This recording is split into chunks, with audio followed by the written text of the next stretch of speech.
చైనాలోని ఒక government school video ఇప్పుడు ఇంటర్నెట్ని షేక్ చేస్తుంది. 150 కోట్లతో కట్టిన ఆ గవర్నమెంట్ స్కూల్లో ఉన్న సౌకర్యాలు చూస్తే మన దేశంలో ఏ టాప్ ప్రైవేట్ స్కూల్లో కూడా ఇలా ఉండదేమో అనిపిస్తుంది. అయితే ఈ వీడియో చూసిన ప్రతి భారతీయుడు కూడా మన దేశంలో ఇలాంటి స్కూల్ ఒక్కటైనా ఎందుకు లేదని క్వశ్చన్ చేస్తున్నాడు. 100 కోట్లతో విగ్రహాలు ప్రతిష్ఠించే మన ప్రభుత్వాల ప్రయారిటీస్ ఏంటన్నది ఇప్పుడు నడుస్తున్న డిస్కషన్. అసలు చైనా ఎందుకు అంత ముందుంది? అంకెల్లో చూస్తే మైండ్ బ్లాక్ అయిపోతుంది. ప్రతి సంవత్సరం చైనా విద్యారంగంపై అక్షరాల $700 బిలియన్ ఖర్చు చేస్తుంది. అంటే మన కరెన్సీలో అక్షరాల 58 లక్షల కోట్ల రూపాయల కంటే ఎక్కువే. అదే మన దేశంలో కేంద్ర రాష్ట్ర ప్రభుత్వాలు రెండు కలిపి కూడా సుమారు $110 బిలియన్, అంటే 8 నుంచి 9 లక్షల కోట్ల రూపాయలు అన్నమాట.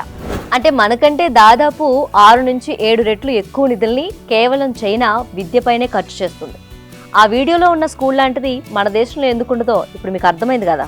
చైనా పాలకుల థింకింగ్ ఏంటంటే ఒక విగ్రహం కేవలం పర్యాటకులను మాత్రమే అట్రాక్ట్ చేస్తుంది, కానీ ఒక స్కూల్ కడితే అది తరతరాల మేధావుల్ని తయారు చేస్తుంది అనేది వాళ్ళ పాయింట్ ఆఫ్ వ్యూ. అందుకే వాళ్ళు హ్యూమన్ క్యాపిటల్ పైన ఎక్కువగా ఇన్వెస్ట్ చేస్తున్నారు. అందుకే అక్కడ ప్రైవేట్ కంటే గవర్నమెంట్ స్కూల్సే బెటర్గా ఉంటాయి. కానీ మన ఇండియాలో అందుకు క్వైట్ ఆపోజిట్. ఇక్కడ గవర్నమెంట్ స్కూల్స్ అంటే కేవలం పేదోడికనే ఒక అపోహ ఉంటుంది.